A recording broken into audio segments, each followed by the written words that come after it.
Okay, truth be told, I was not happy with the Frankenstein that I made in the last movie. I was going over it, looking at it, going, yeah, I kind of goofed up. I should have scaled his head more to the background guy's head. So I made a new version. So let's go over here and I'll turn this on here. I will turn on Franken 2, and he looks better. So I'm going to get rid of the original Franken. By the way, I'll turn this off a couple times. You can see where I kind of goofed up. I kind of like my original version only because I sort of expect kind of a Herman Munster kind of Frankenstein kind of guy with a way big head, things of that nature. But it really didn't look right, so I think that does look better, even though his head is smaller. So anyway, I'm going to throw away the original Franken here. And you know what we didn't do before? Let's save this backdrop with a working name here. Didn't we save a different? Oh, that was working for the other thing.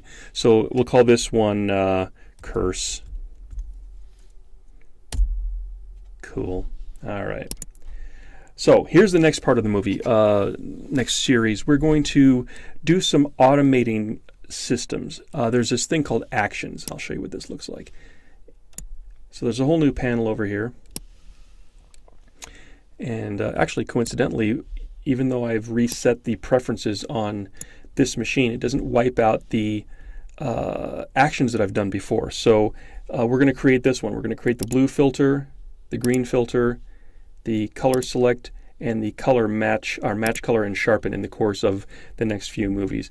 But I'm going to toss them all in the trash right now so we can start from scratch. Okay, so our first step here is to create well, actually, it's to open a new file here. So there's a thing called Mini Bridge. Now we've been to Bridge before, but there's this thing called Mini Bridge, and what this does is it opens up a different window that's actually within Photoshop, and these are the files we're going to play with. Actually, this is from Panorama. Let's switch to this over here because it's tombstones. There we go. And there's a few tombstones to play with. I'll move this out of the way so we can see. There are 1, 2, 3, 4, 5 tombstones. Let's open up the first one, T1. And we're going to create, actually I need to set default colors. We're going to create a new action here. So we'll start here, and we're going to call this blue filter. And in case you haven't seen actions before, what they are is kind of pre-made actions, pre-made functions that you can apply to almost any file. And you'll see this as we go along. It'll make some sense. But what we're going to do is take these grayscale tombstones and give them kind of a scary treatment. So right now, actions is recording us. Now, doesn't mean we have to be in a hurry. Even the book says this. You don't have to be in a hurry. The idea is that whenever we make a new change to something in Photoshop, it will record the step. Sort of like history, but it'll be a repeatable history. Okay, so the first thing we want to do here is go to, since we're using black and white now, is we're going to go to the filter menu and go down to render, and we're going to do difference clouds. So it made a change on our file. It also made a list change going on over there, and that's all we're going to do with render clouds.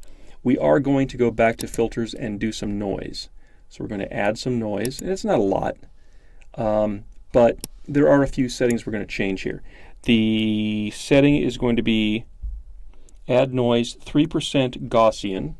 So I'm just going to type in 3. It needs to change to Gaussian. And you can see the little changes happening there. And we're also going to make sure that this is monochromatic, because right now you can actually kind of see colors going on there, kind of random colors. Well, we're going to just get rid of that. And now it's all grayscale. Okay, we've done add noise. And that's all we're going to do for the blue filter. I'm sorry, difference clouds and add noise. Sorry about that. And then we're going to add some lighting effects. So we're going to go to, again, filter menu, go down to render, and go to lighting effects. And if you've played with these things, there's lots of different kind of lights you can put in here, point light, spotlight, infinite lights. But there's actually kind of a set of presets over here of things that are already pre-made for us. And we want the one that says flashlight. And this is kind of cool actually, because we can actually kind of lay where the light is going to change and shadows are going to go. I'm going to cut this right across RIP, but I want a little bit of light hitting that skull with the wings. Feels almost very Aerosmith up there. And let's see, lighting effects, and we're going to set the ambience to 46. Where is the ambience? It is...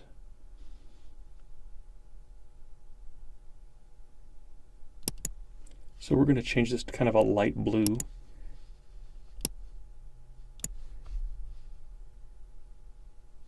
And hit OK. And my note says ambient is 46, but I think maybe that means intensity, because it doesn't say that specifically on this screen. This looks good. We're going to go with that. Let's click OK. And at that point, we're going to stop our action. Okay.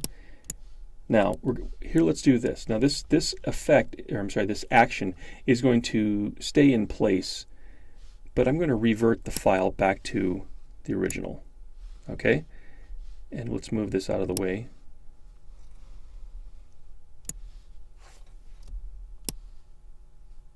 Great. So now we've stopped recording. All we've got to do is click on blue filter and then play this effect, play this action. And it did all of it all at once. Pretty neat. Okay, so that was a nice test. We're going to save that one for now. What we can do here is make a duplicate of our blue filter. So I'll drop this down on the item that's where you would normally create a new version of something. And it's called blue filter copy. And what we're going to do is we're going to take the essential parts of the original blue filter, copy it, and then make a small change to it. So we're going to double check this and change this to green filter. Okay. We're not recording yet, but we will go to lighting effects, which is the last thing in this list. And now we'll set this to record. And we're going to add an image adjustment layer. So I'm going to open this up here and add this guy, which is hue and saturation. And I'm going to set this to colorize. And I'm going to put this at about 120. Come on, find 120. Okay, and now this is a green thing here. It doesn't look quite right yet. So let's do this. Let's go back to our actions. I think that's all we have to do is just colorize that. Okay, so we're done with that. So let's stop the recording, and I'm going to revert this for now, back to my original, and let's run the green filter now. Hit green. Okay, so now it's got a green hue to it rather than the blue. Nice, okay. So let's now create something else. There's another way to create some effects. Now, by the way, I can actually close these twirlies here so we can have another space down here. We're going to create a new one that's really called a conditional, and you'll see what this means in a minute. So we're going to create a new one, new action, and give it the name color select.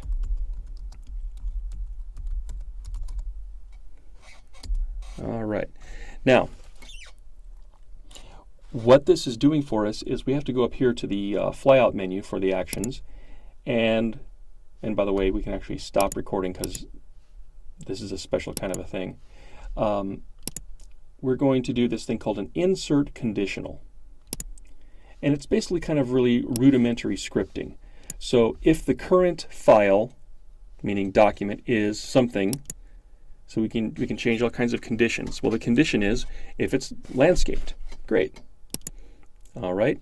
If it's a landscape thing, then we will use the green filter. If it's not, meaning else, then we will do the blue filter. Also cool. So we'll click OK. Now you can see that we've got color select as my action. It's got a conditional if statement. We're going to go up to the file menu. Actually, we can close this guy here.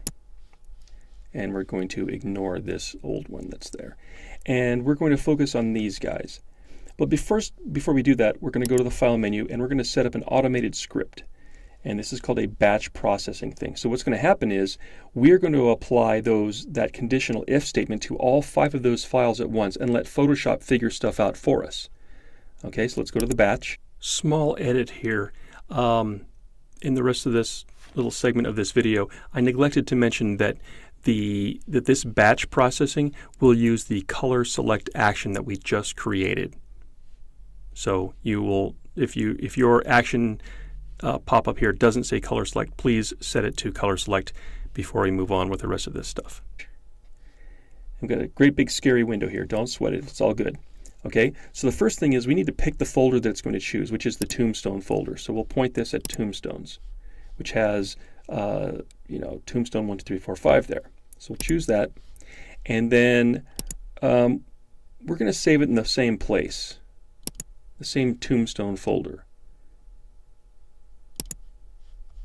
Same thing. All right, but every time the Photoshop will process something and then save the file, then we're going to have to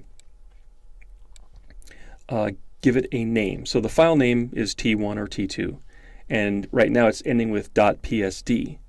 But since we're going into the same folder, we need to give it a little bit of extra information to tell it that it's different from the current grayscale tombstones that are in there. So we're going to change this from extension to final, and then we'll call the next part, because we can create a very long file name, and we'll call this extension. Okay, so the file name would look something like this. So T1 final dot whatever it is. In this case, the example is GIF, but it will be PSD. All right, let's give this a blast.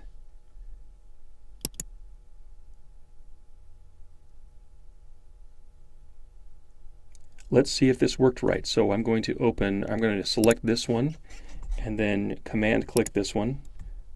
Windows people, this would be control click. Okay, and I'm going to drag all of these up into the scene here, and it's going to make me click several times till I'll click here, 2, 3, 4, 5. Okay, now I'm going to close this, I think. There we go. And what I can do now is I'm going to choose the auto select and just pick on layers. So now I'm going to zoom out just a little bit and put these guys down over here.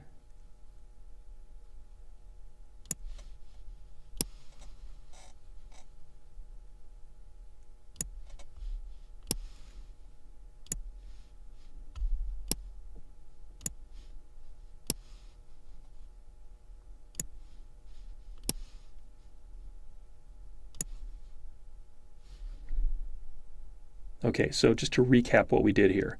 We set up an action script to do the blue filters, and we set up a separate action script to do the green filters, and then we set up a batch processing to open all these files at one time, figure out whether they're horizontal or vertical, and then change the action depending on whether they are horizontal or vertical, landscape or portrait. We need to do one final thing, and that is to put a scary image up at the upper right.